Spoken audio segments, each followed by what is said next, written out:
and she came back home. That's when it was real bad. She ran away immediately, I think, and was caught by authorities, sent to juvenile home for a while. Several months later, after Aileen had returned home, her grandmother, Britta Wuornos, passed away. Her grandfather decided that he'd had enough of the difficult teenager. Shortly after his grandmother's death, her grandfather basically kicked her out of the house. He said, "Don't you step another foot back in this house, because I can't deal with you kids again." Aileen and Keith left home at the same time. He stayed with friends in the neighborhood, and she struck out on her own, using the only tools she knew to survive. So at 15, she hit the road and earned her living prostituting. When she lived on the road, she truly lived on the road. She didn't have nowhere to go. I think most people in the neighborhood were probably happy that she was gone. It sounds bad now, but she didn't have that many friends anyway.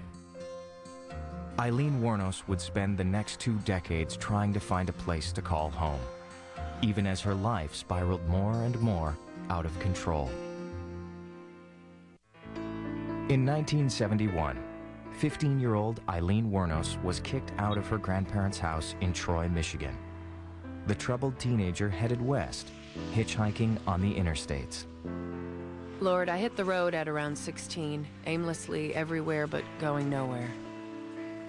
She was really just wandering, drifting aimlessly from staying with one person to staying with another, you know, kind of hippie life, if you will. It was really like an extended version of the Lost Weekend. Drugs, booze, hitchhiking, partying. For 5 years, she drifted around the country, eventually finding her way to Colorado. There, she traded on her looks in the dangerous world of prostitution. A lot of these people, when they can get what they want out of you, then they get mean with you.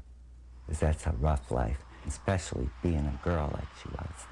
In her mind, that was the best she could do.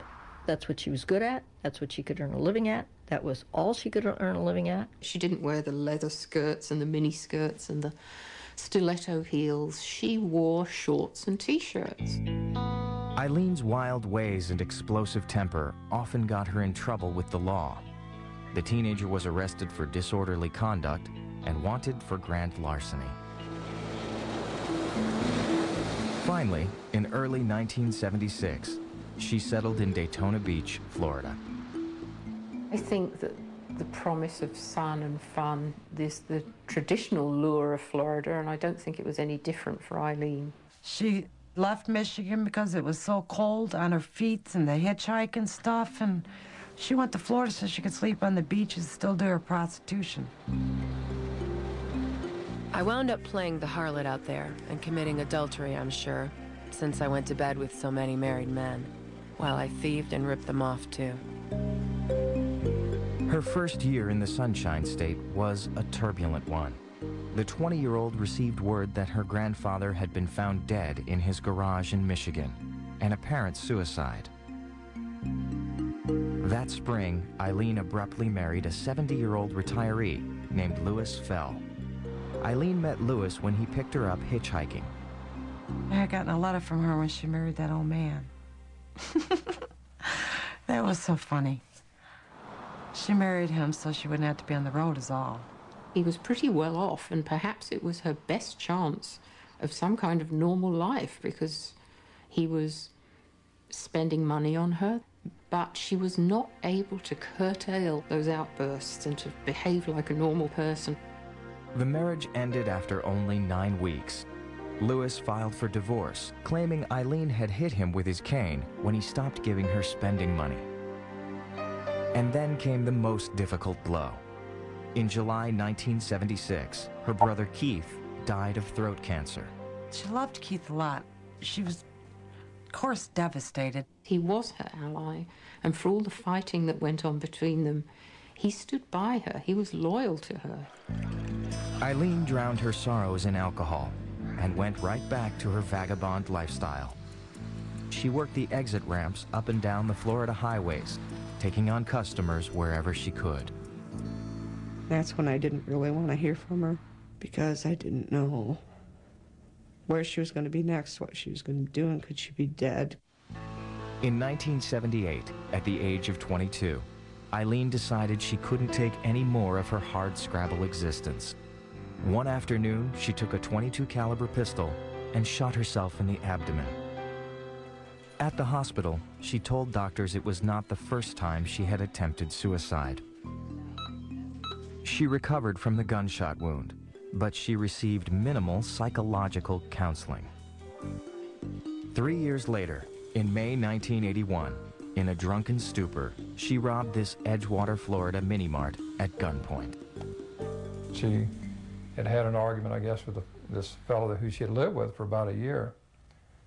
And she was trying to get his attention in whatever way to see how he would react if she did a robbery. So she went into a little mini-mart, clutching her gun and wearing a bikini, if you can believe it, and held the gun in front of the woman cashier, frightened the cashier to death, and asked for the money that was in the till. She left the store, went down US 1.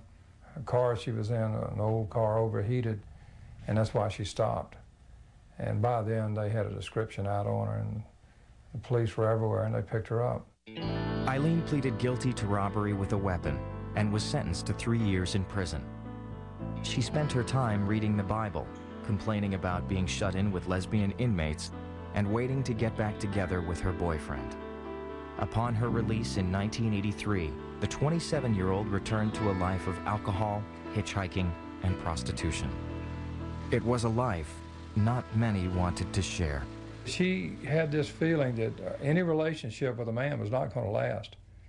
That something was going to happen, they were going to drop her or dump her or whatever. Desperate for a connection, she turned to women and quickly found acceptance. I became a lesbian around 28, and all of it would get me in a world of trouble. Aileen began cruising the biker bars of South Florida during the spring of 1986. Dubbed Lee by her new circle of acquaintances, she soon found a girlfriend, 24-year-old Tyra Moore. Aileen met Tyra Moore, who was to be the most important romantic relationship in her entire life, in a biker bar. She was in there alone, I was in there alone. We started a conversation, and she went home with me that night. They shut the bedroom door, and they stayed in the bedroom for an entire weekend and didn't emerge, really, except for to grab some food. So from then on, they became inseparable. That was